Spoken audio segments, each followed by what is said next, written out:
What's up, wizards? Here is a step-by-step walkthrough of the Smooth Motion version 3 MOGRT. This is probably the most useful MOGRT I've ever made. It allows you to do a Ken Burns effect, just like the one you're seeing now. Smooth zooms, smooth pans, all without keyframes. But it can do so much more than that. For example, smash zooms. We'll get to that in a second. Let's get into it. This is a step-by-step walkthrough of the Smooth Motion v3 MOGRT, starting now. All right, so here we are in Adobe Premiere. If you've never used a MOGRT, you're going to download it from the Gumroad page at videowizard.io. You access them in the Graphics Templates panel, this icon right here, Install Motion Graphics Template. Click it, navigate to wherever on your computer the file is, and it should pop up here. From there, it is a simple drag and drop. Right off the bat, this is what we get. A placeholder graphic, and without doing anything, it is slowly zooming in. That's cool. That is a standard Ken Burns effect just baked into the placeholder graphic. I'm doing this on a 9:16 timeline. We could easily switch to a 1920x1080 timeline, and it switches over just like that. I'm gonna make it bigger for you at home. And look at that, it is the same template without having to switch MOGRTs. The same template works for 16:9 and 9:16. That is because this MOGRT was designed as a square.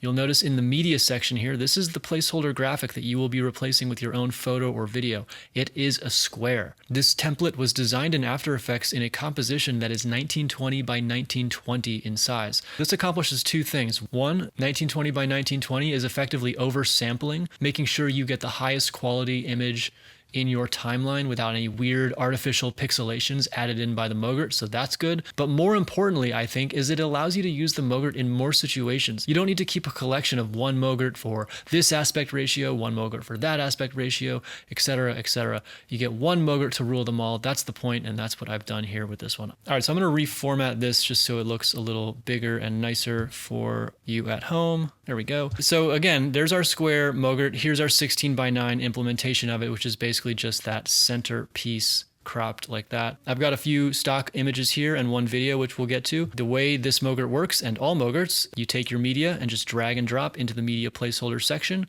and there you go, drops in. And when we push play, we have an automatic Ken Burns effect. You might be done right there. You might think that's good enough. That is just a down and dirty solution for a simple Ken Burns effect. You could stop and move on if you like. The cool thing about this template is it is completely dynamic, so there are no keyframes. You get this animation out of the box. If you want this animation to, say, go a little longer, you can extend the clip out and it goes a little longer. Notice the speed of the animation is slower, but it continues on the entire duration. This would be an adjustment of multiple keyframes to do what we just did with a simple slide. It all happens and updates automatically. That might get the gears turning in your head for how to use this MOGRT, but basically if you want to slow down the animation, you can also just extend the clip out and still cut it like so. And you'll notice that it still has that slowness baked in. Or you can make it faster, and now it goes quite fast. But the more precise way is to use the controls in the properties panel, which we will get to now. Now this template can zoom and pan. By default, it is set to zoom, so we'll start there. The zoom amount is basically how intense the zoom is going to be. How much are we zooming in? 50 out of 100 means a 50% zoom. That's the equivalent of a scale of 100 starting here, and at the end of our clip, a scale of 150. So over the course of this duration, approximately 11, 12 seconds, it's going to zoom in 50%. If we made this 100, now over the course of this animation, it is going to zoom in 100%, aka a 2x zoom. We'll change it to 25 just for a nice subtle zoom. And yeah, as you can see, it is a slow Ken Burnsy kind of thing. That's great. Motion duration of 100. Motion duration is basically a percentage slider. So at 100, it means the animation is going to take place over 100% of the clip. If we drop this down to, say, 25, the animation will now stop 25% of the way through the clip. So I'll go back to the beginning and play this, and now you can see it should stop around 3 or 4 seconds. There we go. So completely stopped. Now that zoom amount of 25% is now taking place over the course of the first 25% of the video. If we made this 50% and played, now we have this 25% zoom happening over the first half of the clip. It will stop right about here, and the second half of the clip has no animation. So that's motion duration. Now, one thing that's cool about this template that the previous version could not do is you can effectively crank this down closer to 0 and crank the zoom amount up, and now you're essentially getting a smash zoom. Again, all without keyframes. I might make this even lower. Let's make this 5. So over 5% of this clip, we're going to smash in for a 2x zoom. And then if I shrink the duration of the clip, 5% suddenly is even less. It's even fewer frames. And it just sort of smashes in. And notice the motion blur. So we've got motion blur as well baked in automatically without having to do anything. Which brings us to this easy ease intensity. If you're not familiar with the term easy ease, that's an animation concept where the animation kind of slows down as it arrives to its destination. If you're using keyframes, it's the difference between abruptly stopping on that second keyframe and gradually arriving at that second keyframe, a sort of smooth pumping the brakes, if you will, as you get closer and closer to that keyframe. That's easy ease. Now, how smoothly that gradient is, that pumping of the brakes, is controlled by the easy ease intensity slider. At 1, it's essentially off, so that's linear. At 10, it is cranked turbo overdrive, and you'll see, look what we've just done. The motion blur is going crazy here. It is just a couple frames animation. But if I drop this, say, to just 2 or 3, you'll see the animation comes to a more gradual halt. I'm going to increase the motion duration here to 15 just so we can get even more of that effect. Yeah, so you see it starts to get real silky smooth, just kind of a nice buttery zoom in, but I would not consider this a Ken Burns effect. At this point, this is a smash zoom effect. Now just pair this with your favorite whoosh sound effect and you're off to the races. Now I originally imagined this template as a slow zoom Ken Burnsy kind of template, but just by cranking a few controls, if it can become a smash zoom template, why not? So here we are. It is also a smash zoom template. I'm going to make the motion duration 100 just so I can show you easy ease in more of a Ken Burns setup. So yeah, you can see it comes to a very slow halt because the animation is going 100% of the way through. I'm going to crank this now to 10. So easy ease intensity 10 means a super, super gradual arrival at that final B position. Let's see what that looks like. Great, and here we are about 3 seconds into the clip. This is now a 7 or 8 second clip. 3 seconds into it, it looks to my eye as if the animation has stopped. However, technically it has not stopped. The duration set to 100 means it is going to animate the entire duration of the clip. That just goes to show how intense easy ease intensity setting 10 really is.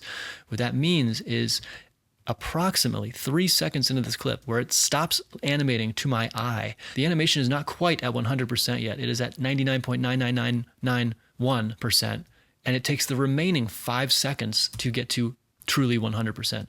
So it's effectively done, but technically it's still calculating and still inching towards that final 100th percentile of completion. That's more just for demonstration to show you how smooth Easy Ease 10 is. I think realistically, you'll probably have this on linear or maybe 2, 3, 4. That's probably where you're going to get the most usefulness out of that particular slider. 10 is a little extreme.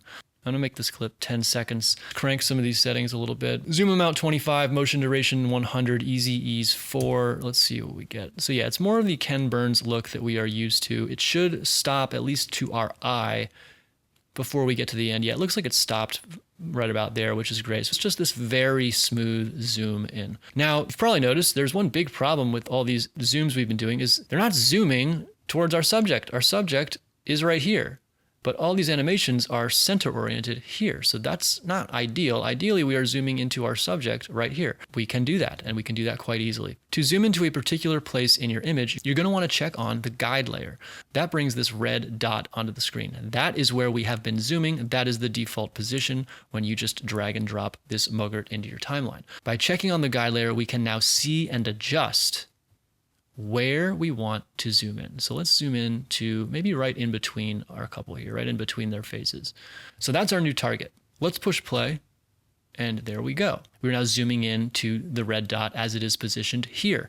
If you've ever done this kind of effect manually, this is the equivalent of moving your anchor point to this point in the frame. Let's check our guide layer off, and there you have it. That is a custom Ken Burns effect, now zooming to that particular place in the image with a super smooth, easy ease animation.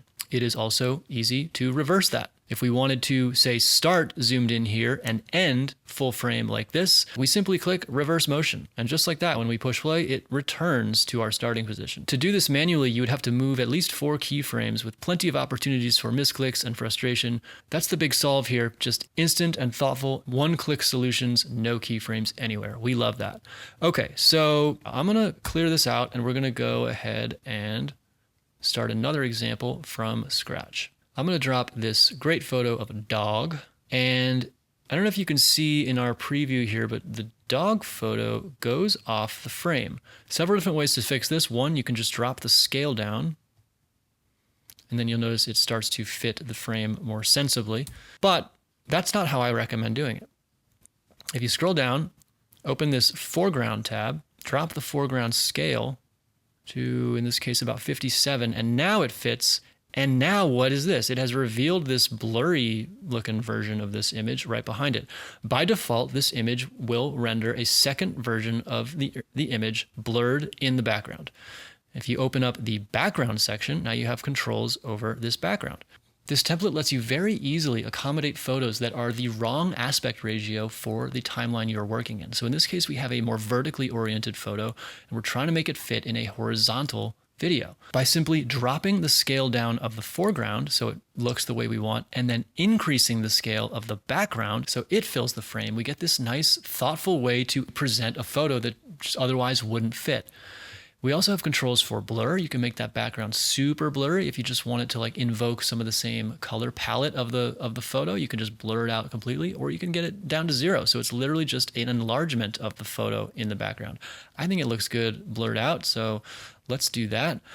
Brightness, we can drop the brightness so the eye is not distracted by the background, but the eye is drawn to that foreground one. I'm going to drop, let's put it about 75 for example's sake. We can add a drop shadow. So you see under foreground here, there's a drop shadow section. We can click that on, and in one click, we get this drop shadow control. I might drop the foreground even more so you can totally see the full drop shadow effect here. If you don't like the default intensity of the drop shadow, you can change the things like the opacity, the distance, all the controls you would expect to see in a drop shadow effect are here and available. That looks fine. I might want it to zoom in a little bit less. So I'm going to drop this to, let's say 20. So it should be an even slower zoom now. There we go. Nice slow zoom. But what I want you to notice is the background. That blurry background layer is also animating by default. We didn't do anything. It is also animating slower than the foreground. That is a special thing in animation. It is called parallax. It gives you the illusion of three-dimensional space on this two-dimensional plane. And the parallax control is right here. So parallax 20, what is that? That means the background is zooming in only 20% as much as the foreground. You can change this, of course. We can make that 100. 100 is going to be perfect parity with the foreground. And now you can see as I scrub, the background and foreground move together as if they were one image. Alternatively, we could make that parallax 0. Now the background won't move at all, which you can see as I scrub through. I like the parallax effect. I think it works best at around 20. That is to say, it works best when it's this very subtle effect that you don't even really notice, but you would notice it if you took it away. It's that kind of effect, and I think it's best when it doesn't draw too much attention to itself. I'm going to drop the foreground a little more because I don't want the image, by the end of the animation, I don't want the image to completely fill the frame. So yeah, if I extend this out, it effectively slows the animation even more. So then if we cut it out here, so now this is what we get. Super subtle, super slow animation, and the background, yes, it is moving imperceptibly slow though, at only 20% of how the foreground is moving. Okay, I'm gonna get rid of that, drop in another fresh example. Okay, so here's a nice family photo. It's cropping maybe a little bit on the top and bottom, but nothing too extreme. It looks pretty good right out of the gate. If you want to make some adjustments, you can. Basically, the controls you set up here are the master controls that will affect the image before it even goes into the MOGRT, so to speak. Now, all the controls we've done so far have been for zoom. Now I want to show you pan. After all, the Ken Burns effect is not just slow zooms, it is also slow pans. So let's set up a slow pan. Now, when we set it to pan and push play, nothing happens. And that is because we have not set up a motion target. The motion target is in the center. The pan settings assumes we start in the center.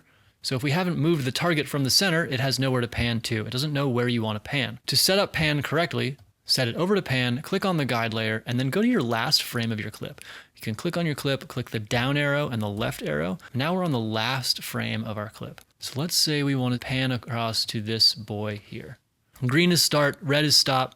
We will start here, end here, more or less. So let's turn the guide layer off, push play.